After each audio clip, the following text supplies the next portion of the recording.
Livro do profeta Jonas, capítulo 1, versículo 1 em diante, diz assim: E veio a palavra do Senhor a Jonas, filho de Amitai, dizendo: Levanta-te, vai à grande cidade de Nínive, e clama contra ela, porque a sua malícia subiu até a minha presença.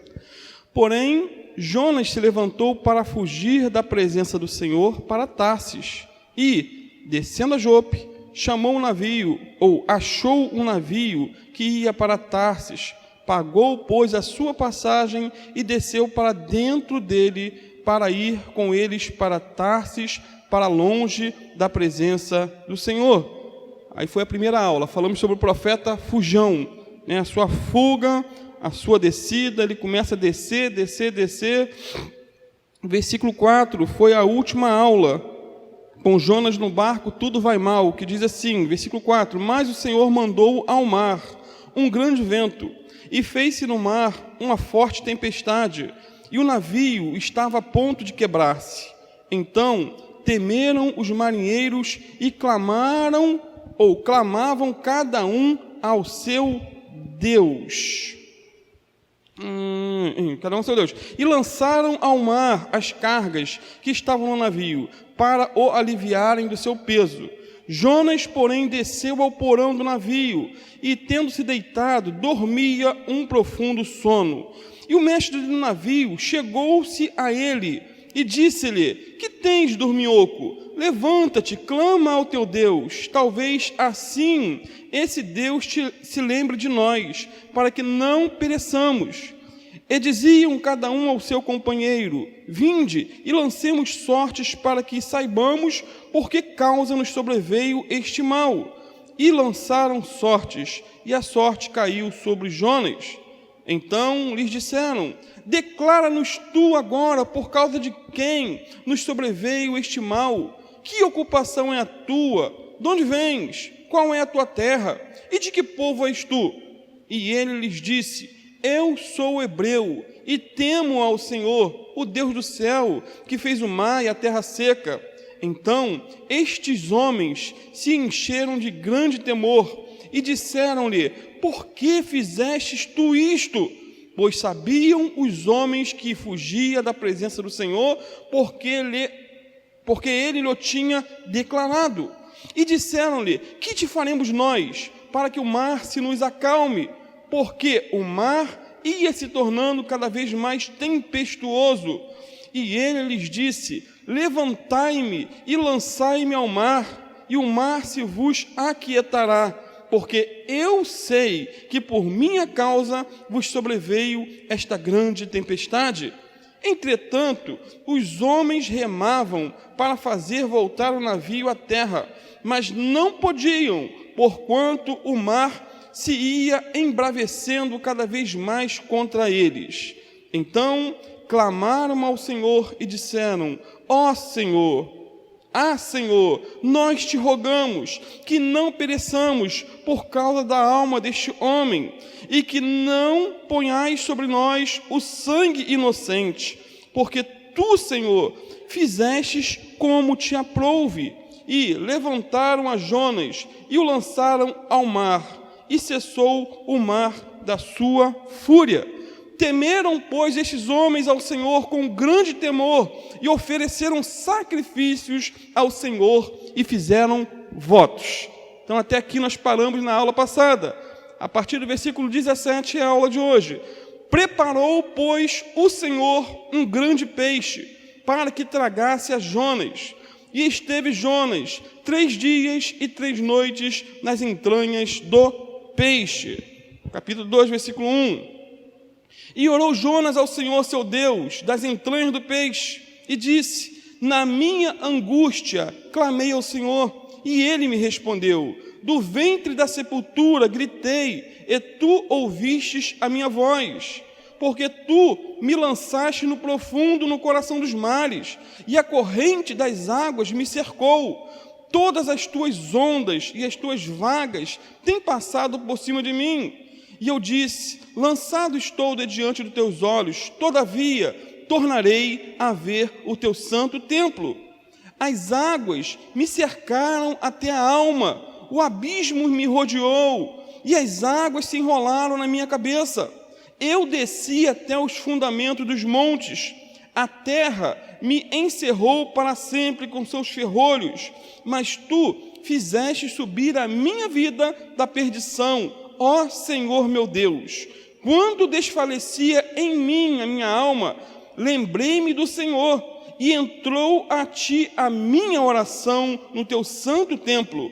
Os que observam as vaidades deixam a sua misericórdia, mas eu te oferecerei sacrifícios com a voz do agradecimento. O que votei, pagarei. Do Senhor vem a salvação. Falou, pois, o Senhor ao peixe, e este vomitou a Jonas na terra seca. Amém, amados? Oremos. Pai, te louvamos por mais essa leitura da Tua palavra. Te louvamos por mais o privilégio que o Senhor nos dá de meditar nas Escrituras Sagradas. Fala conosco, Pai, em nome de Jesus. O Senhor conhece a vida de cada um, o Senhor conhece o que cada um precisa ouvir e aprender da Tua palavra. Então, usa-nos para a Tua glória. Fica conosco, ministra a Tua palavra em nossos corações, para a glória do Teu nome, em nome de Jesus. Os irmãos podem sentar-se. Irmãos, nós terminamos a última aula, semana passada, culto de Santa Ceia, com Jonas sendo jogado para fora do barco, como se ele fosse uma carga indesejada, que estava trazendo grandes problemas para aquela embarcação. E o interessante é que, assim que ele caiu no mar, o texto diz que o vento cessou, diz que a tempestade parou, e diz que os marinheiros temeram muito mais ainda ao Senhor. Ou seja, eles viram o sobrenatural, viram que realmente Jonas era o problema naquela embarcação. E com certeza, amados, eu fico tentando imaginar o que se passou na cabeça de Jonas quando ele foi lançado no mar. Com certeza ele pensou que era o fim, está tudo acabado. Ele havia, como os irmãos viram aqui, ele havia abandonado a sua missão, que era pregar em Nínive. E agora ele está o quê? Colhendo aquilo que havia plantado.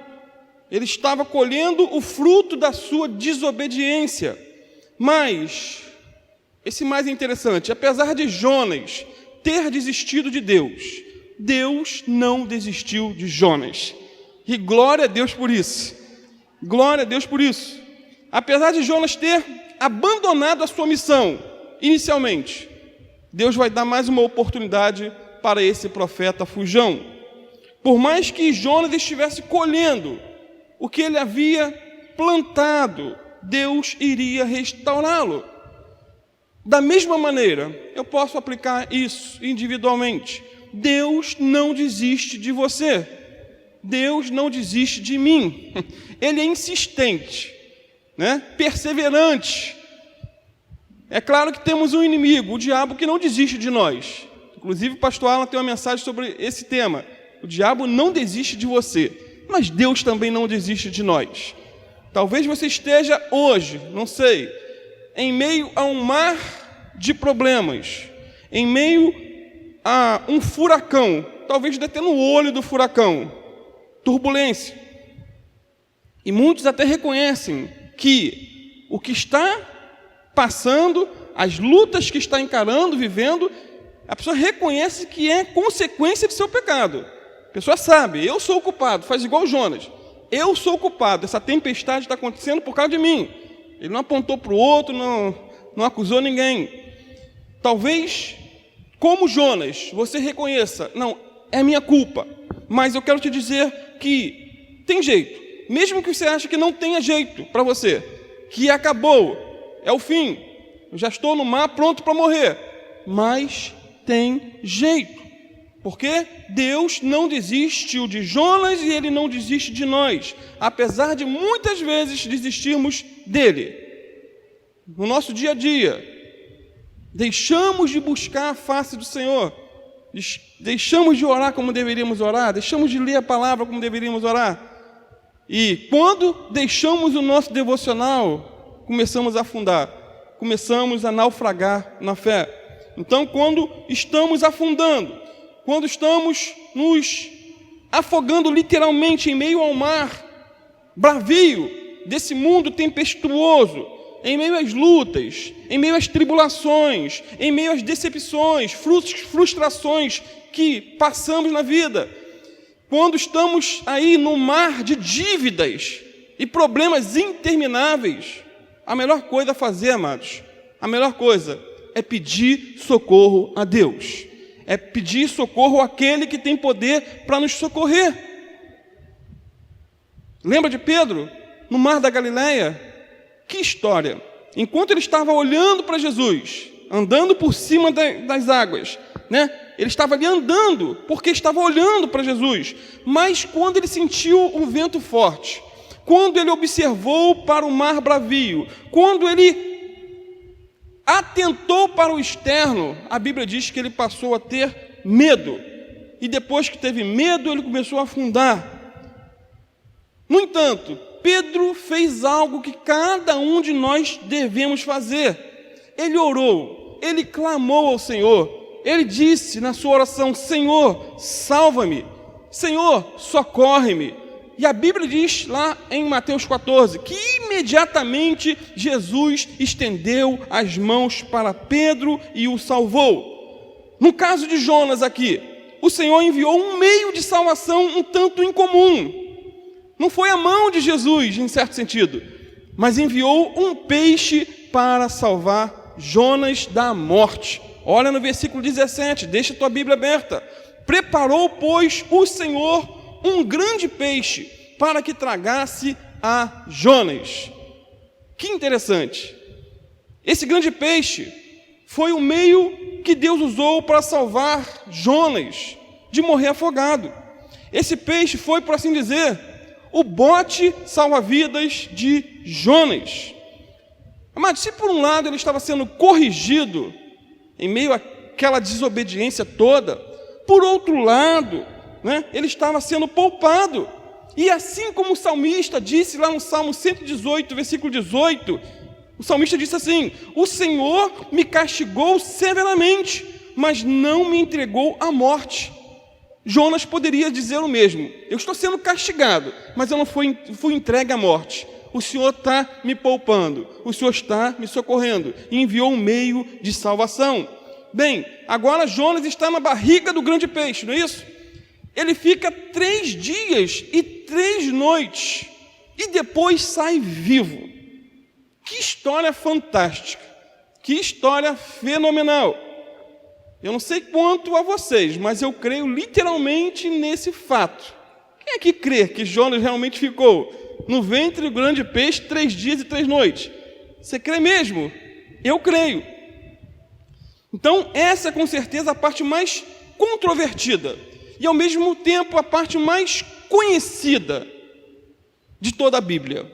É uma história que encanta jovens, velhos, crianças, adolescentes.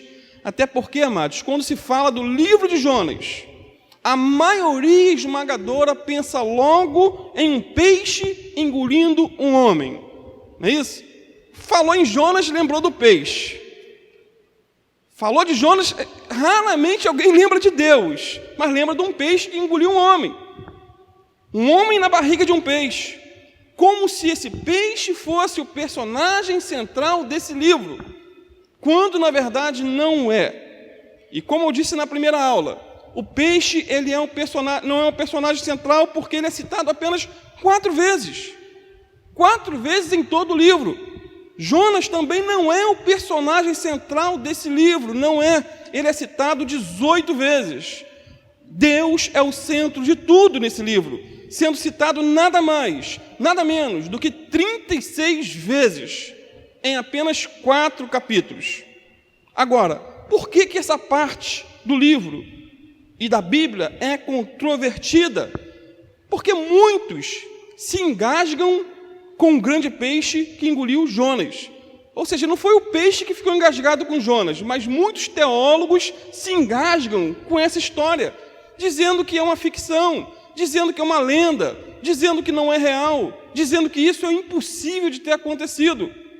Muitos negam que Jonas realmente tenha ficado 3 dias e 3 noites na barriga desse peixe. Só, amados, que esse não era qualquer peixe. Não era. Ele foi preparado, diz a Bíblia, e designado pelo Senhor para salvar Jonas. O versículo 17 é isso que diz: preparou, pois, o Senhor um grande peixe para que tragasse a Jonas. E a palavra traduzida para peixe aqui é touquetos, e significa monstro marinho, ou grande peixe, um peixe de grandes proporções.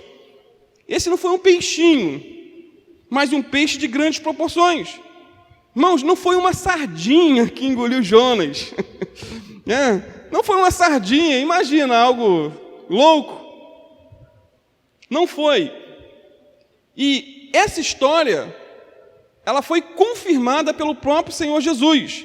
Jesus assinou embaixo, dando um certificado de autenticidade ao fato de Jonas ter estado dentro da barriga desse grande peixe. Jesus disse que Jonas foi engolido por um peixe. Disse ainda que o fato de Jonas ter ficado 3 dias e 3 noites na barriga desse peixe e depois ter saído vivo era um símbolo da sua morte e da sua ressurreição. Claro que não vamos pegar literalmente todos os detalhes, porque Jonas não morreu, mas Jesus morreu e ressuscitou. Mas o símbolo dele ter ficado dentro do peixe 3 dias e 3 noites é bem interessante. Então, o que Jesus diz está na ordem do absoluto. Queira os controvertidos dizer o que eles quiserem. Se você ler alguns livros de teólogos liberais, eles vão ridicularizar, não só dessa história, mas de toda a Bíblia. E são teólogos que estudam grego, hebraico e aramaico e assim por diante. Mas qual o problema deles? Não é com o peixe, o problema deles é com Deus. Eles não creem em Deus, eles não creem em milagres, eles não creem no sobrenatural. Mas graças a Deus que não temos problemas quanto a isso, nós cremos. Agora, será que dentro de um ponto de vista histórico, é ou não é possível sair vivo da barriga de um grande peixe depois de 3 dias e 3 noites? Jonas saiu, a Bíblia relata, mas a história relata outros fatos. Por exemplo, existe um peixe muito grande chamado de Rinodon típicos. Amados, esse peixe é capaz de hospedar um homem em sua barriga por alguns dias. O Dr. Heimer, ele cita o caso de um marinheiro inglês que foi engolido por esse peixe gigante depois que caiu no barco, no canal de Calaias. Ele ficou 48 horas na barriga do peixe. E quando esse peixe foi capturado, quando abriram o peixe, o marinheiro estava em sua barriga, inconsciente, mas vivo. Em poucas horas, ele se reanimou. E depois do acontecido, esse marinheiro foi apresentado em Londres como Jonas do século XVIII. E a história é interessante que diz que devido ao contato com o suco gástrico do peixe, esse homem perdeu todo o cabelo e tinha o corpo coberto de manchas amarelo-pardacentas, mas sem maiores complicações. Talvez Jonas tenha chegado assim em Nínive, não sei, é uma suposição, né? Caiu o cabelo por causa do suco gástrico, ou Deus pode ter literalmente poupado ele das consequências disso. Deus é poderoso para fazer isso. Então, se esse homem, na história, escapou com vida depois de 48 horas na barriga desse grande peixe também, o que dizer de Jonas, que estava sob os cuidados de Deus? Jonas estava sob os cuidados de Deus. Jonas tinha uma missão a cumprir. Ele teria que voltar a Nínive para pregar. Então, Deus o preservou, Deus o guardou e Deus depois cumpriu o que havia ordenado para ele. O que falar também da baleia chamada cachalote? É muito interessante. Cachalote. Esse é o maior mamífero do mundo, podendo chegar a 29 metros de comprimento e 150 toneladas. Olha que monstro! E muitos creem que foi uma espécie dessas que poupou a vida de Jonas por ordem do Senhor. E interessante é que quando os seus bebês ficam doentes, a cachalote carrega os seus filhotes na boca. E essa boca dessa baleia tem um espaço equivalente a um quarto. Só a boca. E se a boca é do tamanho de um quarto, imagine a barriga, meu irmão. Imagine a barriga. Então há dados históricos, há provas que o que aconteceu com Jonas, ter ficado 3 dias e 3 noites dentro de um grande peixe, não é história da carochinha. É possível, tanto a nível histórico, como a nível sobrenatural também. Porque, para Deus, todas as coisas são possíveis. Mas um detalhe interessante, o texto diz que o Senhor preparou um grande peixe para que tragasse a Jonas. Não é isso que o texto diz? Será que Deus não era poderoso o suficiente para preparar, ou até para criar um peixe adaptado especialmente para poupar a vida de Jonas? Pode ser, porque existem muitos animais marinhos gigantes em extinção, nem existem mais. E esse fato aqui se deu por 2.800 anos atrás. Então, para Deus, todas as coisas são possíveis. No livro da criação está escrito, no princípio, lá em Gênesis 1:21, parte A, criou, pois, Deus os monstros marinhos. Olha o que a Bíblia diz. Monstros marinhos, outras versões, grandes baleias ou grandes animais aquáticos. Então, é fato. Pesquisa. Baleia cachalote. Eu estava vendo alguns vídeos. O bicho é monstruoso, é grande, é algo gigantesco. Então, o crente não duvida que Jonas tenha ficado 3 dias e 3 noites na barriga desse grande peixe. O crente não duvida. Eu nunca duvidei. Desde o primeiro dia em que eu li a Bíblia, e essa história, para mim, não soou como história da carochinha, como lenda, como mito. Eu sempre criei. Aí tem gente que fala assim, mas você é muito inocente, você crê em tudo. Meu irmão, está escrito, eu creio. Ponto, pronto e acabou. Até porque o crente, ele vive um milagre diário. Não vive, amado. Só em morar em São Gonçalo, já é um milagre, você está vivo. Você chegou na igreja, vai para casa e vai. Irmãos, é milagre. É milagre. Se a gente mora aqui e vê tanto milagre, como é que a gente não vai crer num milagre como esse daqui? Então, o crente tem livramentos. O crente tem resposta de orações. O crente tem curas de enfermidades. E para ele crer num relato bíblico é moleza. É moleza. Mas os intelectuais, os céticos, os teólogos liberais, esses homens estão com as mentes cauterizadas. Por quê? Porque não creem em milagres. Eles não creem em nada. Só creem em si. Só acreditam que estão vivos porque se olham no espelho.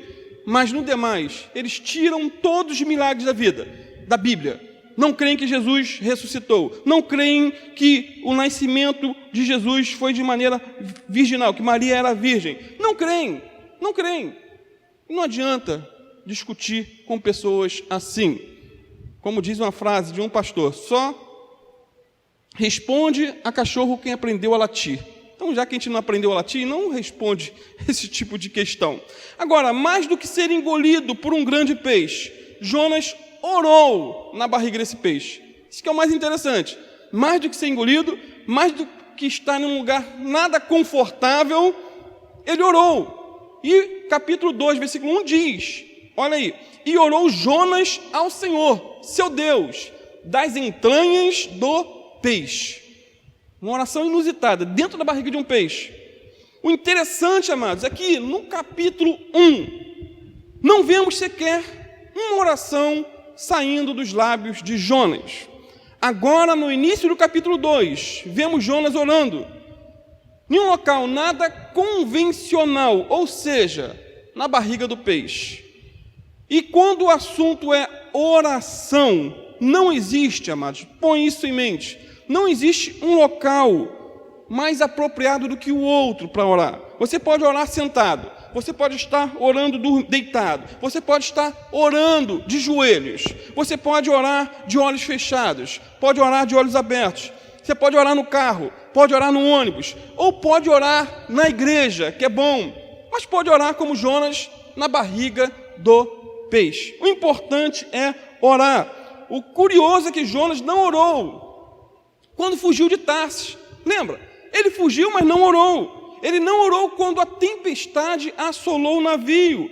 Ele não orou quando seus companheiros de embarcação estavam orando. Ele não orou quando descobriram que ele era a causa do problema. Ele não orou. Ele até reconheceu que era o culpado pela tempestade, mas ele não orou. Ele provavelmente também não orou nem no primeiro, nem no segundo dia em que ele estava na barriga do grande peixe, mas deixou para orar no terceiro dia. Deixou para orar quando estava no limite, no ponto máximo.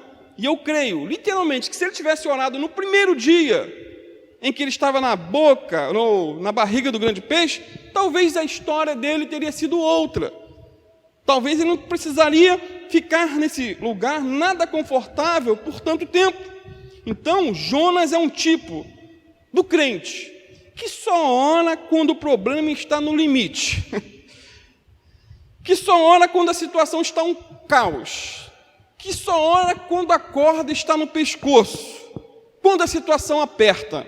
Quando está em profunda angústia. Assim como Manassés, depois que foi levado como cativo, o rei Manassés, a Bíblia diz que na sua angústia, quando ele estava no fundo do poço, ele clamou a Deus. E graças a Deus que Deus é misericordioso. Mesmo assim, Deus ouviu a oração angustiosa de Manassés e o livrou. Então, temos que ter cuidado com isso, para não deixar para orar só em casos extremos. Está tudo tranquilo, está tudo sereno, não está tendo tempestade nenhuma à frente. Irmão, continue orando, continue buscando a Deus, continue clamando ao forte, ao poderoso, aquele que pode ouvir as nossas orações. Então, Jonas orou quando estava no fundo do poço, ou melhor, na barriga de um grande peixe. Mas pelo menos ele orou. Nunca tarde, né? Antes tarde do que nunca, é a frase. Antes tarde do que nunca, pelo menos ele buscou. Agora, qual o perfil da oração de Jonas? Vamos ver o perfil da oração de Jonas. Em primeiro lugar, ele orou por socorro na hora da angústia. Olha no versículo 2 e 5. Jonas 2 e 5. E ele disse: na minha angústia clamei ao Senhor, e ele me respondeu. Do ventre da sepultura gritei, e tu ouvistes a minha voz. Versículo 5. As águas me cercaram até a alma, o abismo me rodeou, e as algas se enrolaram na minha cabeça. Amados, a grande verdade é que o sofrimento muitas vezes nos leva a orar. A dor tem um poder incrível, incrível, de nos fazer buscar a presença de Deus. As circunstâncias adversas, diz certo comentarista, muitas vezes nos encurralam e nos empurram para a presença de Deus. Muitas vezes. Jonas está numa situação crítica. Ele está dentro de um grande peixe, totalmente desconfortável. Ele diz que está com água até a alma, está com algas enroladas na sua cabeça. Ele diz que desceu até o fundo, ou os montes do fundo do mar. Resumindo, ele estava profundamente angustiado. E foi essa angústia que levou a ele a buscar e a clamar a ajuda de Deus. Eu te pergunto, você tem andado angustiado, aflito, preocupado, desesperado? A receita para mim e para você é o que diz o Salmo 50, versículo 15. Invoca-me no dia da tua angústia, eu te livrarei, e tu me glorificarás. É invocar, amados, é clamar, é buscar a face de Deus, não se acomodar, não achar que chegou ao fim, não desistir de tentar outra vez. Segundo Samuel 22, versículo 7, Davi confessou o seguinte: estando em angústia, invoquei ao Senhor, e ao meu Deus clamei. Do teu santo templo ouviu ele a minha voz, e o meu clamor chegou aos seus ouvidos. A grande verdade é que muitas vezes só vão buscar a Deus, muitas pessoas só vão buscar a Deus quando forem afligidas por alguma aflição diversa. Muitos só vão buscar Deus com fervor, com intensidade, quando a calamidade bater à sua porta, que Deus nos guarde disso, que Deus nos guarde disso.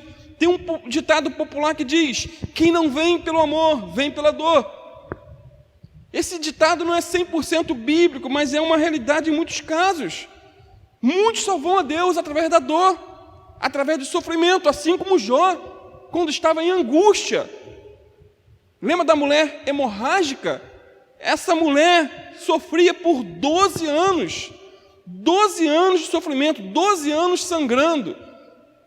Devia estar anêmica, gastou todo o seu dinheiro, todos os seus bens com médicos, tudo que tinha. Um dia ela ouviu falar de Jesus e foi em busca de um milagre e recebeu esse milagre, foi curada, mas foi na hora da angústia.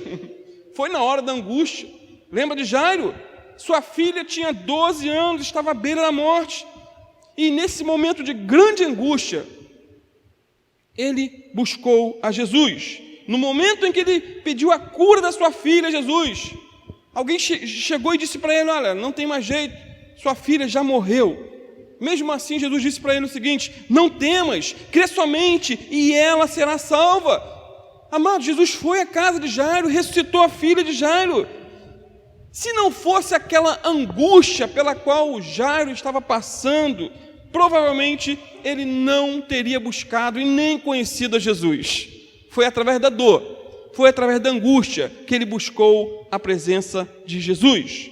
Muitas vezes, quando os nossos recursos acabam, quando a dor assola o nosso peito, quando nos sentimos entrincheirados, amados, por situações adversas, inadministráveis, que saem ao nosso controle, quando reconhecemos que chegamos ao fim dos nossos expedientes, somos compelidos a buscar a face de Deus. A oração de Jonas foi o resultado da dor e não do amor. Ele buscou a Deus na angústia, no sofrimento, e não quando estava indo para Tarsis, no início da viagem, tudo sereno, tudo tranquilo, com um dia lindo. Então, essa oração de Jonas nasceu em meio à aflição e não na hora da afeição. Mesmo assim, Deus ouviu sua oração, pois Ele é misericordioso, é compassivo, grande em poder e se compadece daquele que está quebrantado. Como disse também Manassés, o pior homem do mundo, o pior homem do Antigo Testamento e talvez de toda a Bíblia. Eu acho que a biografia desse homem é terrível, terrível. Ele se envolveu com tudo quanto é tipo de pecado: consulta aos mortos, assassinatos em massa, idolatria, feitiçaria, infanticídio, matou os próprios filhos, e a lista é bem grande.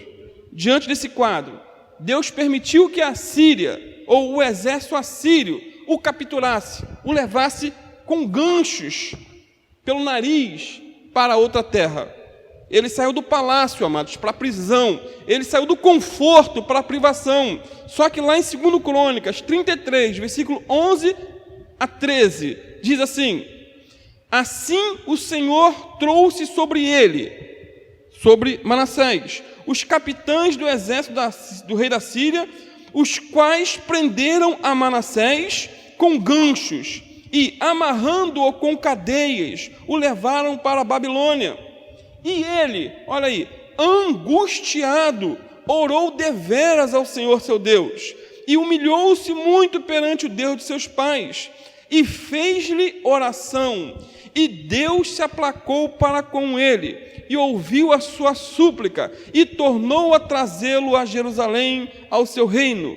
Então conheceu Manassés que o Senhor era Deus. Que história! Vida transformada. Mas foi no meio da angústia, no meio do aperto. Manassés só reconheceu que o Senhor é Deus, depois de passar por grandes tribulações. Salmo 18, versículo 6, olha o que o salmista diz: na angústia invoquei ao Senhor e clamei ao meu Deus.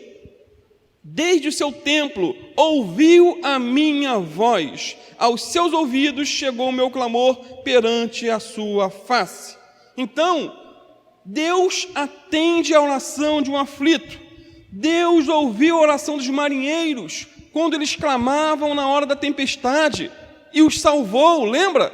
Eles estavam na tempestade, Deus os salvou. Deus ouviu o clamor de Jonas também, no ventre do grande peixe e o salvou. Mais à frente, ele vai ouvir a oração dos ninivitas, que vão se arrepender, vão clamar a Deus, e eles serão salvos.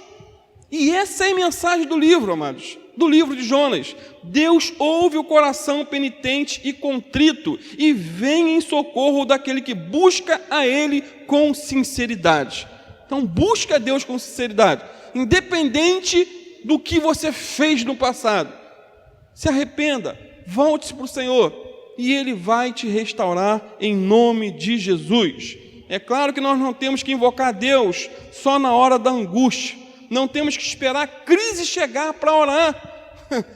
É tolo quem faz isso. Mas mesmo em nossa tolice, Deus continua sendo misericordioso. A recomendação bíblica é que oremos em todo o tempo, sem cessar e sem desanimar. Então, a oração é um dos milagres constantes na vida cristã. A oração é um dos milagres constantes. Irmão, você já parou para pensar que Deus é poderoso para ouvir a súplica, o clamor de milhões e milhões de pessoas ao mesmo tempo? Nós que somos pais, não conseguimos dar ou suprir as necessidades de todos os nossos filhos ao mesmo tempo, mas Deus é poderoso para suprir cada uma das nossas necessidades. Amém? Em segundo lugar, Jonas orou reconhecendo que estava sendo disciplinado por Deus. Ele reconheceu que estava sendo disciplinado. Olha no versículo 3.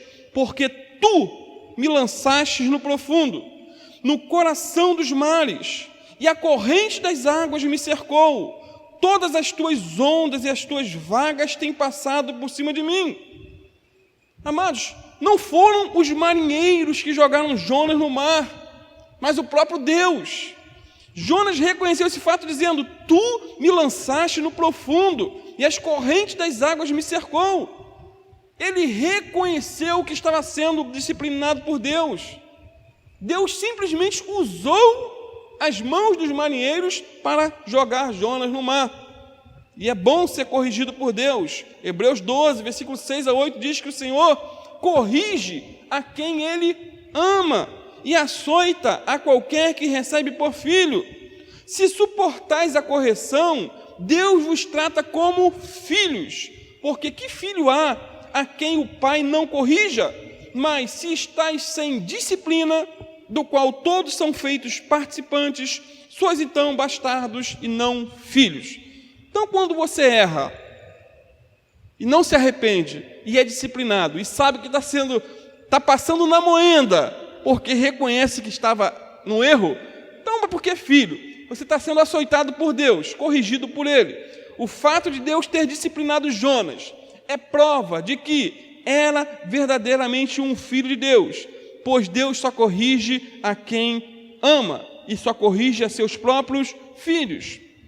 E a forma como reagimos à disciplina determina quanto seremos beneficiados por ela. Como nós reagimos ao sermos disciplinados? Qual é a nossa reação quando passamos pela moenda, pela prova? Então, a disciplina de Deus é uma prova do seu amor por nós. Salmo 118, versículo 18, parece até que foi escrito para Jonas. Olha o que diz: o Senhor castigou-me muito, mas não me entregou à morte. O Senhor castigou muito, mas não me entregou à morte. Eu estou vivo, mesmo na barriga do peixe, mesmo em meio a esse turbilhão de problema, eu estou vivo. Enquanto a vida há esperança. Amém, irmãos? Terceiro lugar, Jonas orou reconhecendo o seu afastamento de Deus. Versículo 4, ele diz assim: e eu disse: lançado estou de diante dos teus olhos, todavia tornarei a ver o teu santo templo. Primeiro, Jonas foge da presença de Deus. Agora ele lamenta o fato de ter fugido da presença de Deus.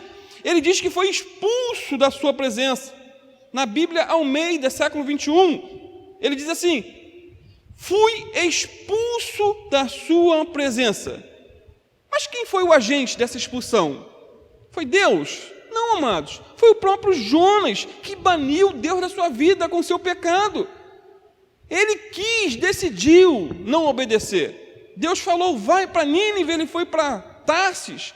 Foi tudo premeditado, tudo maquinado. O pecado sempre nos afasta de Deus. O pecado é pior do que a pobreza, é pior do que a doença, é pior do que a solidão. O pecado é pior do que a morte.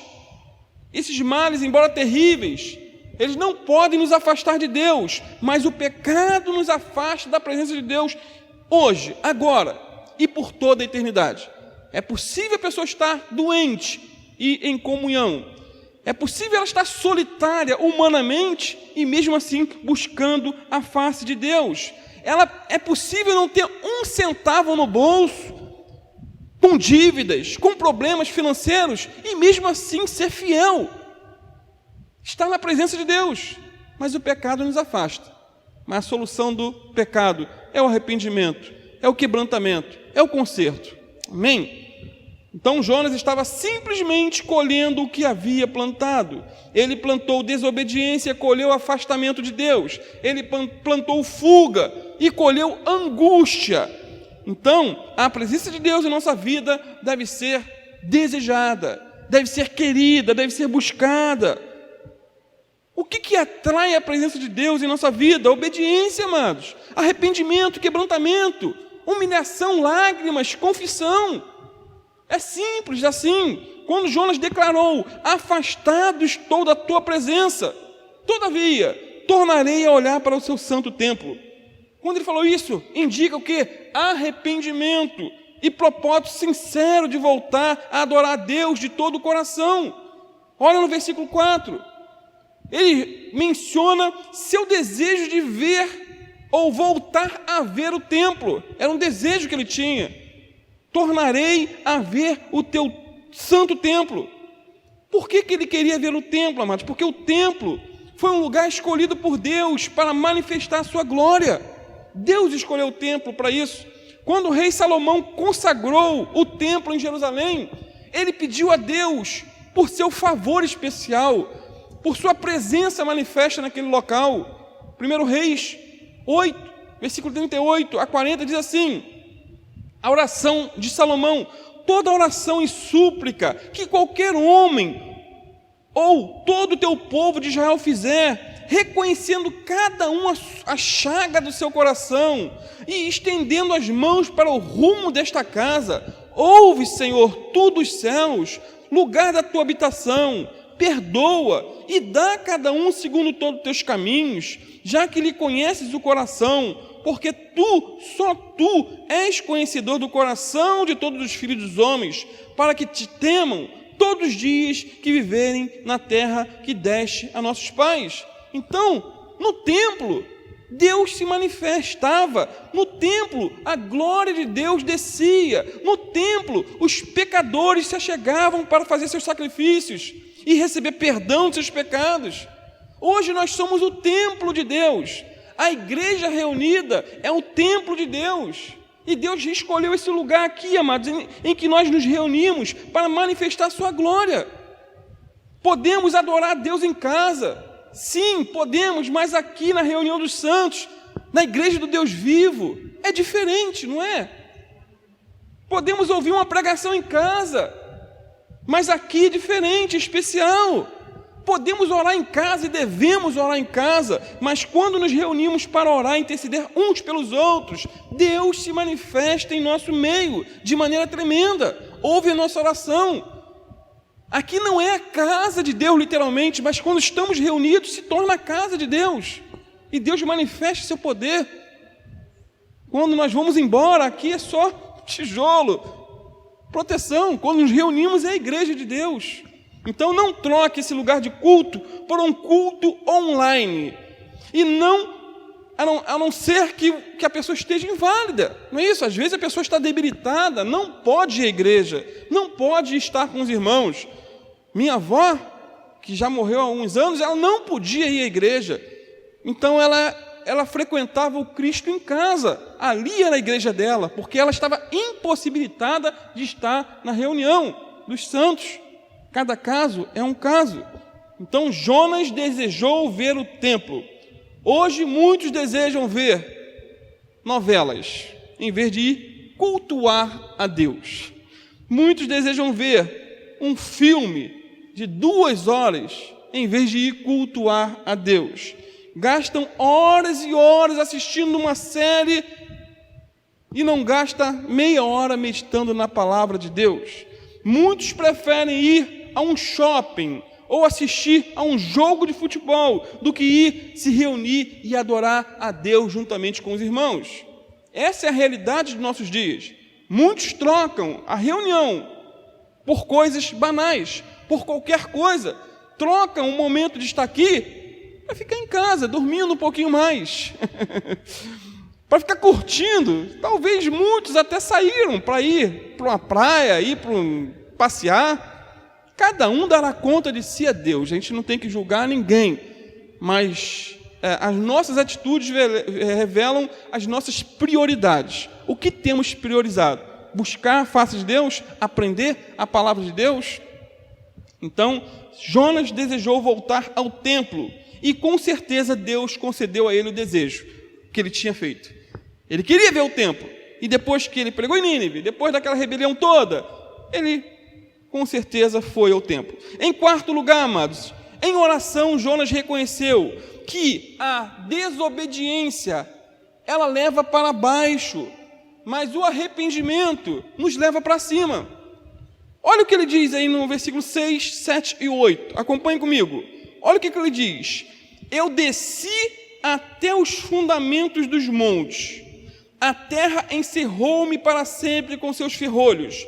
Mas tu, Senhor meu Deus, fizeste subir da cova a minha vida. Quando dentro de mim desfalecia minha alma, eu me lembrei do Senhor, e entrou a ti a minha oração no teu santo templo. Os que se apegam aos vãos ídolos afastam de si a misericórdia.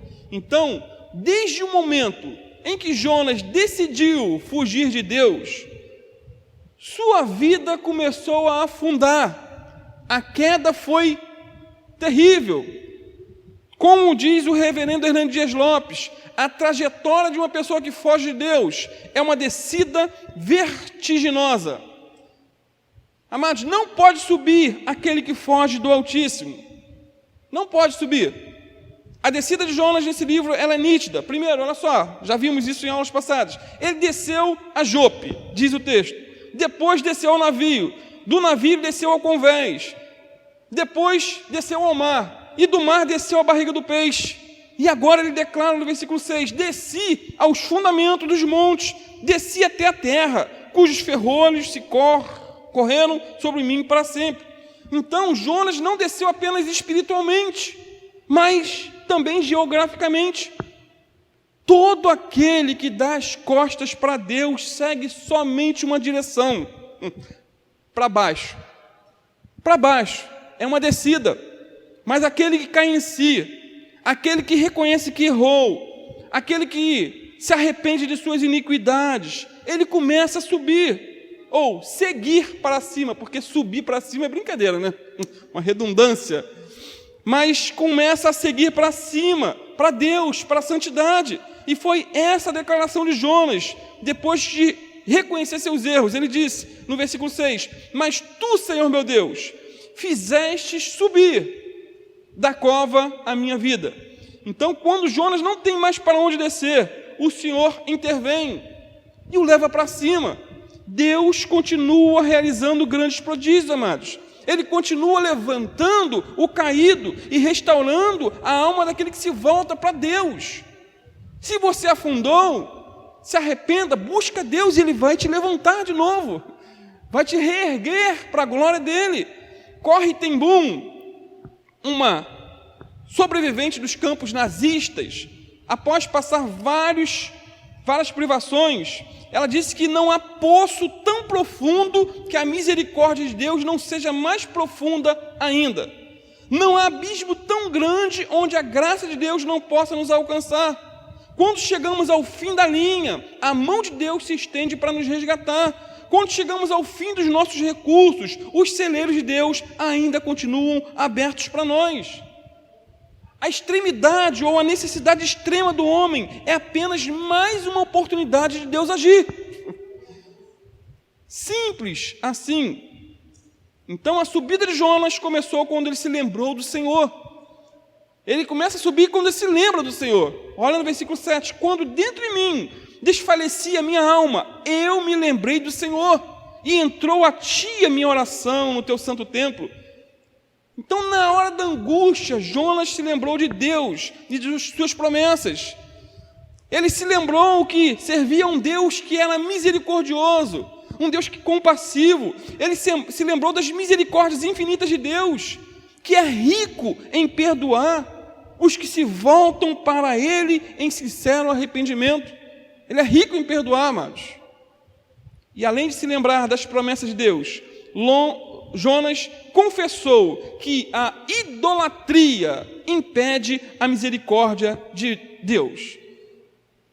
Em certo sentido, Jonas não adorava uma imagem de escultura, mas estava em idolatria, ou idolatrava a si mesmo.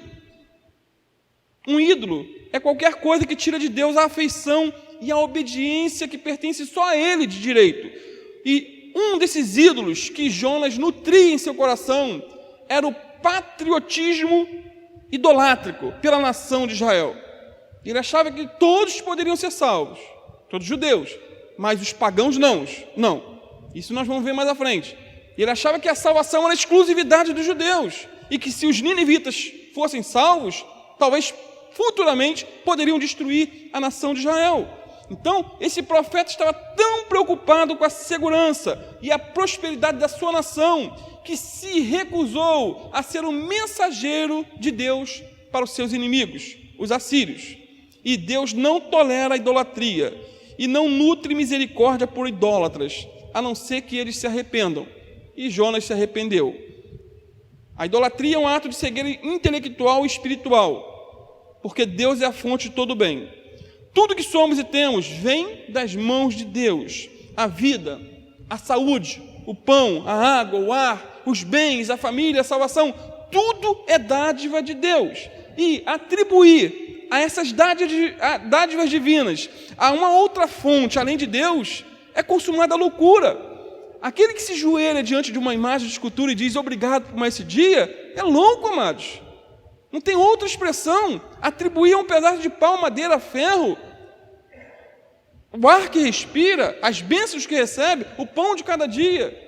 E infelizmente milhares e milhares de pessoas estão assim em nossos dias. Se prostrar diante de uma imagem de escultura é algo fora do normal, é algo pecaminoso.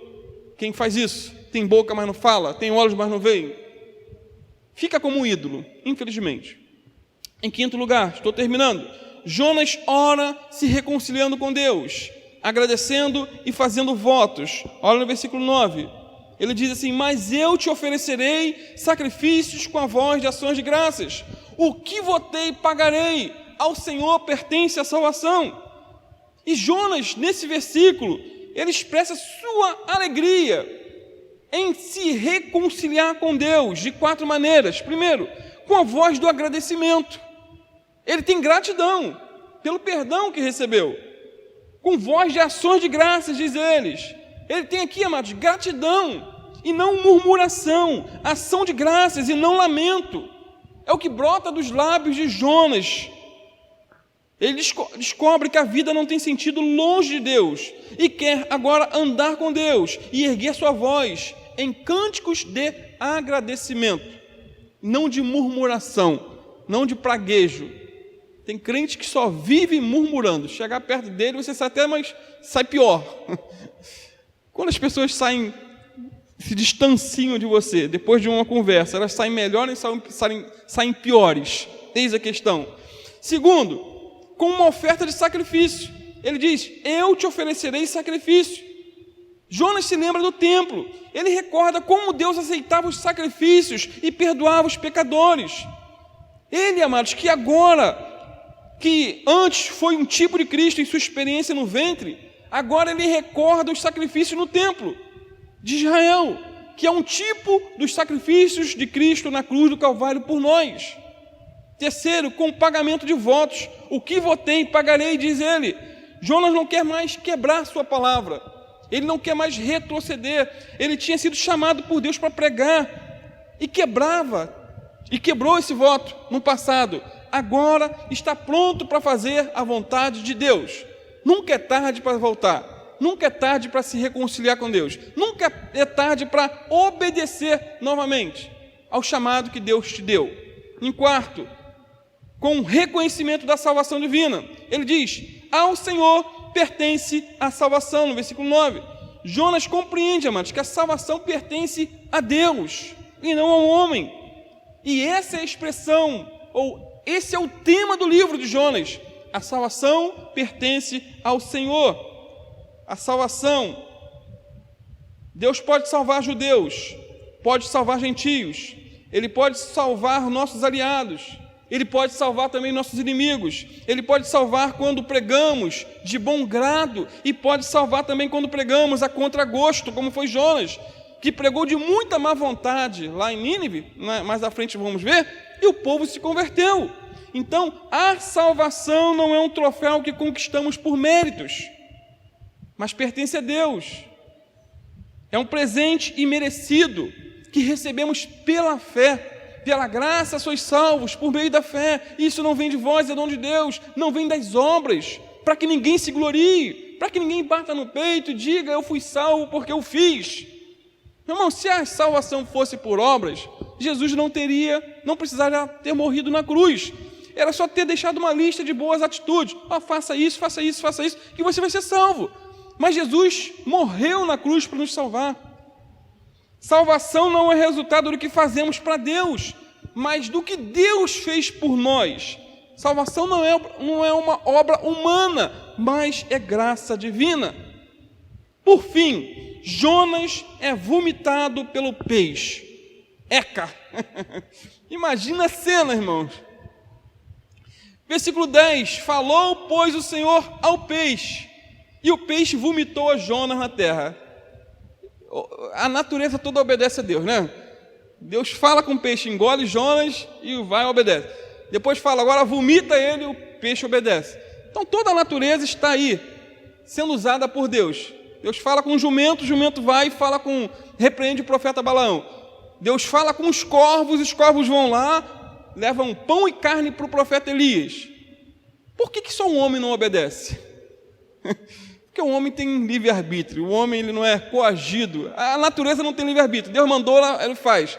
O homem não, o homem é livre para obedecer ou não, mas quando desobedece, ele sofre as consequências disso, na pele. E como eu disse na aula passada, ele não sofre sozinho, família sofre, os colegas sofrem, a igreja sofre, e assim por diante. Falou, pois, o Senhor ao peixe, e o peixe vomitou a Jonas na terra. Maneira estranha, né, amados? Estranha, de um profeta de renome chegar em terra. No capítulo 1, os marinheiros trataram Jonas como se fosse uma carga perigosa que devia ser jogada fora. Agora, ele é tratado como uma substância estranha a ser expelida pelo corpo do peixe.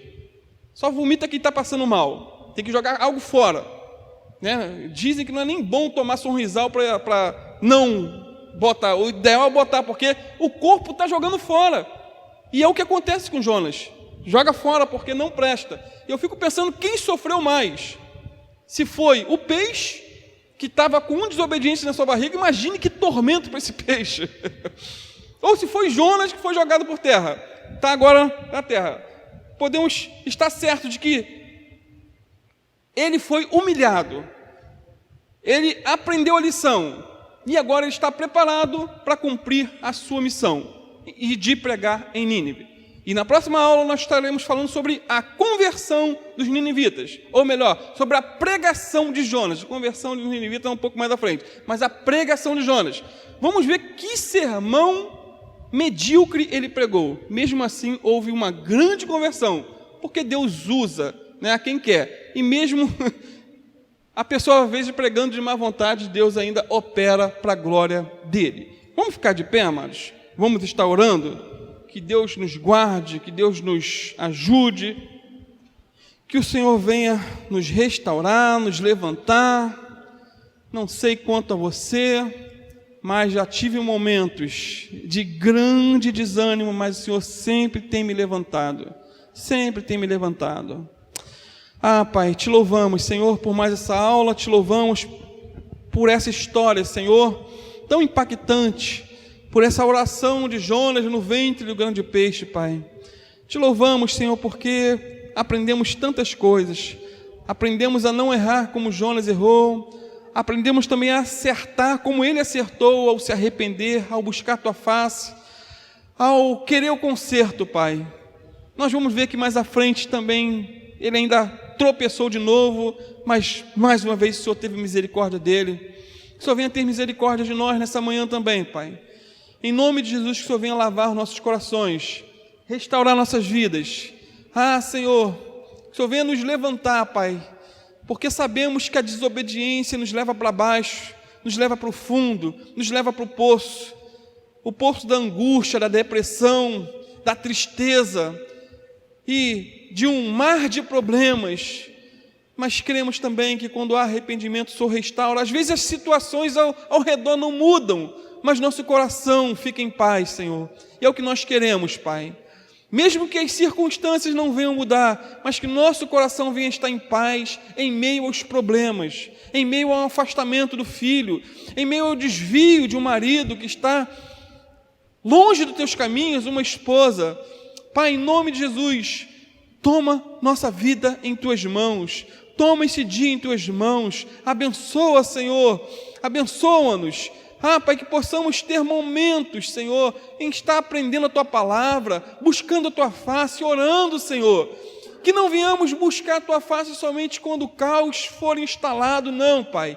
Queremos buscar a Tua face, Senhor, mesmo quando estiver tudo calmo, tudo estiver tranquilo. Queremos estar buscando a Tua face. Ajuda-nos, Senhor, a perseverar na oração. É o que te peço em nome de Jesus.